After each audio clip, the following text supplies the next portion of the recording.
Alors bonjour, je vais vous présenter AgriManager.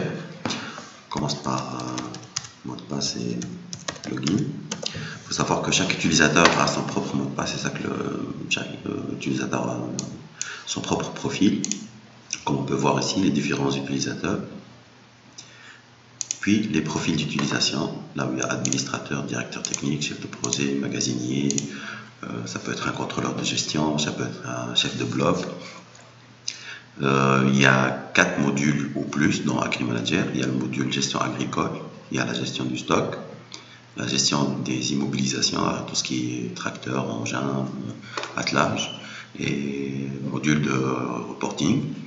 Il peut y avoir aussi un module de gestion commerciale pour gérer les ventes et un module de gestion d'unités d'extraction d'huile par exemple, ou d'unités de transformation, gestion d'unités de pesage. Bref, on commence par le module de gestion agricole. Alors, il y a deux blocs. Il y a les travaux agricoles, comme on voit ici, et il y a l'exploitation. Alors, l'exploitation, on va y trouver les parcelles, les variétés et les cultures, le plan de campagne. Alors, si on clique sur gestion de parcelles, c'est comme une fiche identitaire pour chaque parcelle, où on peut voir les groupes de parcelles, et puis le détail de chaque parcelle.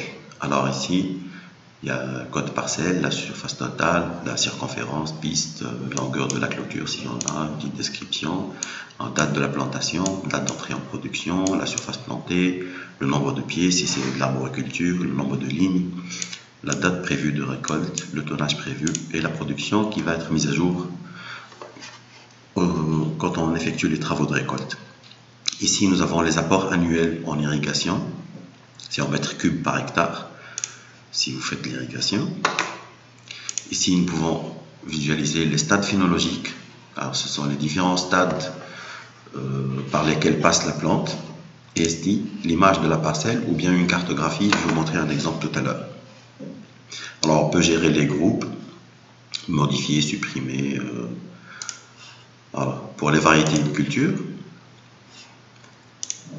on peut aussi configurer, pour chaque culture, on peut configurer les stades phénologiques.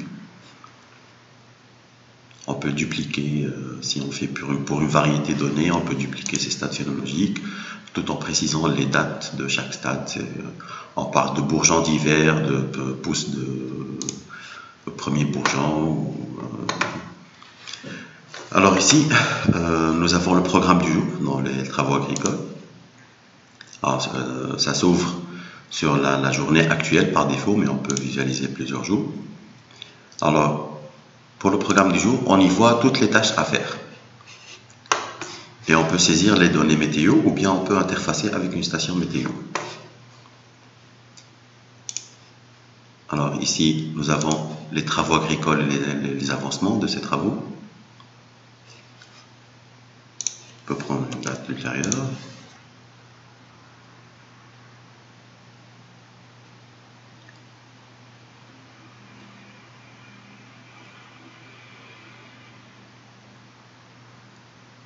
Alors ici, on voit les travaux ordonnés par numéro de tâche. Alors, chaque tâche agricole est composée de tâches journalières. Et chaque tâche journalière se décompose en fiche d'ordre main-d'œuvre, fiche d'ordre traction, fiche d'ordre intrant et fiche d'ordre irrigation. Alors, on peut ouvrir par exemple la tâche 737. On clique là-dessus. Alors ici, on voit les fiches d'ordre. Là, nous avons deux ouvriers qui travaillent là-dessus. Fiche d'ordre main-d'œuvre. La fiche d'ordre traction, on peut spécifier si c'est un attelage ou un tracteur que la ferme possède ou bien si c'est de la sous-traitance. La fiche d'ordre intrant. Ici, nous avons le total des ressources planifiées selon des standards qu'on va voir tout à l'heure et le total des ressources qu'on a utilisées réellement. Ici, c'est des raccourcis. On dit là-dedans combien d'heures de traction on a consommé, combien d'heures d'attelage, combien d'heures de main-d'œuvre, combien d'ouvriers, la quantité d'intrants qu'on a consommé. Ça, c'est pour le planifier. Et pour les ressources utilisées suite à la réalisation. Et on voit les écarts en termes de quantité et de coût. Alors ici, on valide la tâche agricole en tant que telle. Et on y voit clairement les prévisions en termes de rendement ou de quantité de travail. Alors ici, c'est une tâche où le rendement de cette tâche agricole, il est par nombre d'atomiseurs par jour. Alors, c'est un atomiseur qui contient par exemple 2000 litres d'eau et de produits phytosanitaires, de fongicides ou d'herbicides ou peu importe, mélangés à de l'eau.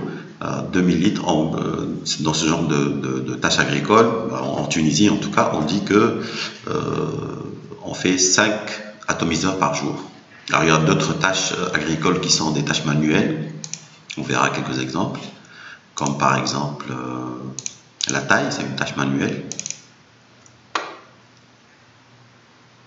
où on aura uniquement de la main d'œuvre. Alors ici on aura juste la fiche d'ordre de main d'œuvre avec tous les employés qui ont effectué cette tâche, le nombre d'heures normales, le nombre d'heures sup, le type d'heures sup s'il y en a, et le rendement de chaque ouvrier. Et ici, nous avons le rendement de tous les ouvriers durant cette journée. Et chaque journée est composée avec un objectif de la journée, avec un objectif final. Et ici, on voit les écarts entre ce qu'on a planifié et ce qu'on a réalisé. Ici aussi, on voit en termes d'argent. Alors ici, on avait planifié que ça allait durer, par exemple, je ne sais pas combien que ça allait consommer X homme-jour. Ça allait coûter 1600 et quelques dinars, mais en réalité, après la réalisation, ça a coûté 1728 dinars. Alors, comment on planifie une tâche? Comment on exécute une tâche? On va d'abord planification. Là, on crée une nouvelle tâche à planifier. On choisit le groupe de parcelles ou les parcelles à traiter, par exemple Vigny 2004. On choisit la date durant laquelle va s'exécuter cette tâche. Et ici, nous avons tous les types de travaux configurés avec les rendements standards. Alors, par exemple, on va choisir une tâche de type traitement, traitement mécanique avec atomiseur. Alors ici, il nous indique que nous avons 4 hectares de quantité cible de superficie à traiter.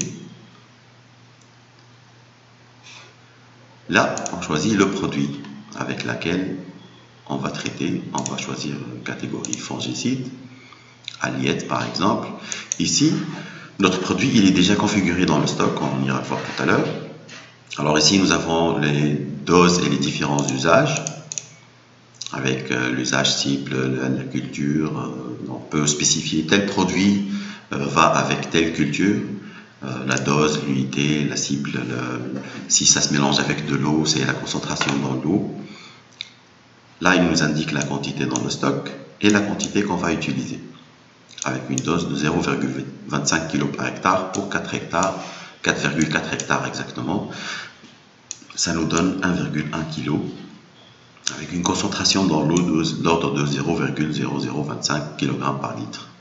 Ça revient à 0,025 kg par hectolitre.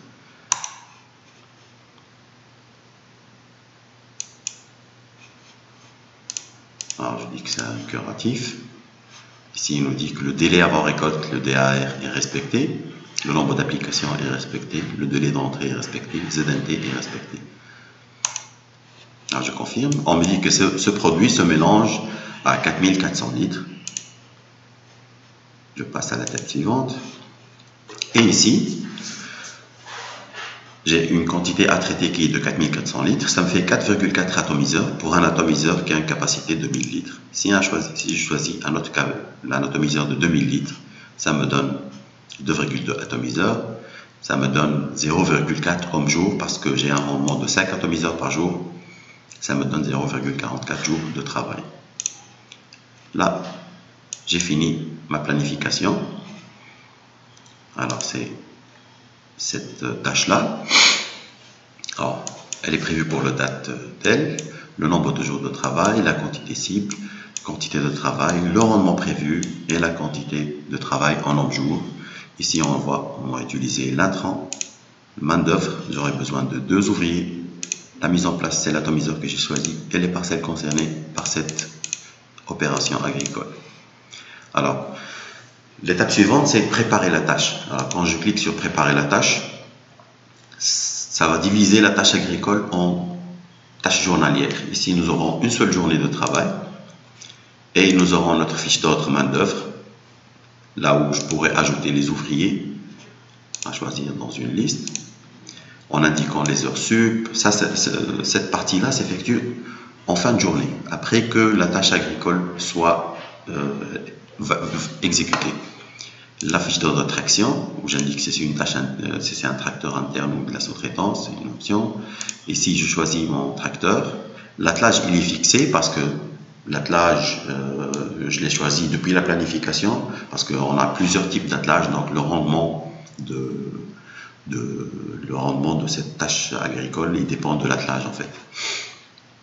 Là, je clique sur OK, ensuite sur Valider. Et la fiche d'ordre intrant, je valide juste la quantité. On va effectuer une autre planification pour voir d'une tâche manuelle.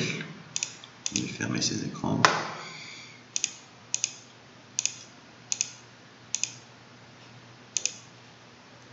Planification, juste pour voir des exemples.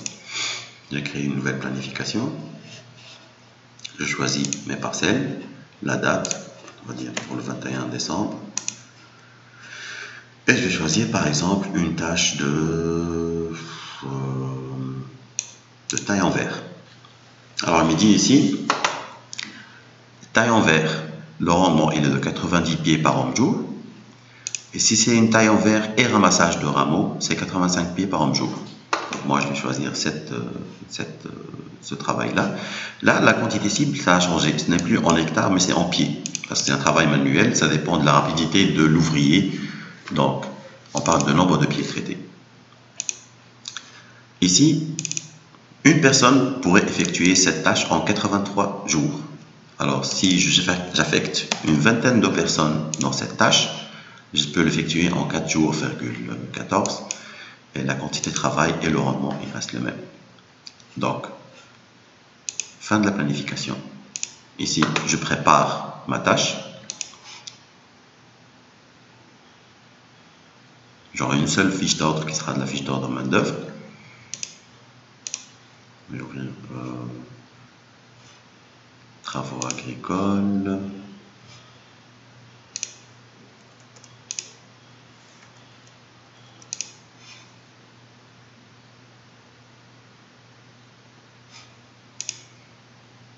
Voilà, c'est cette tâche-là. Je vais l'ouvrir. Je vois que j'ai 4,14 que j'ai tout à l'heure. C'est une portion de journée. Donc, pratiquement 5 jours de travail. Et j'aurai juste à ajouter mes ouvriers en indiquant le nombre d'heures. Alors, il y a de la main-d'œuvre spécialisée, main-d'œuvre ordinaire, conducteur, il y a plein de filtres. Je peux indiquer ici le rendement de chaque ouvrier, si je peux effectuer réellement un suivi sur le terrain, ou bien je peux indiquer à la fin, quand j'aurai validé la tâche journalière, je peux indiquer juste le rendement global de tous les ouvriers pendant cette journée. Et j'aurai un pourcentage d'accomplissement de cette tâche. Ici, on peut voir des résumés sur l'objectif total, sur la quantité totale de travail qui reste, qui vont être mises à jour au fur et à mesure. Alors voilà pour cette partie. Pour ne pas avoir une vidéo trop lourde à télécharger, je vais en faire une autre pour la gestion de stock, gestion d'immobilisation. Je vous remercie.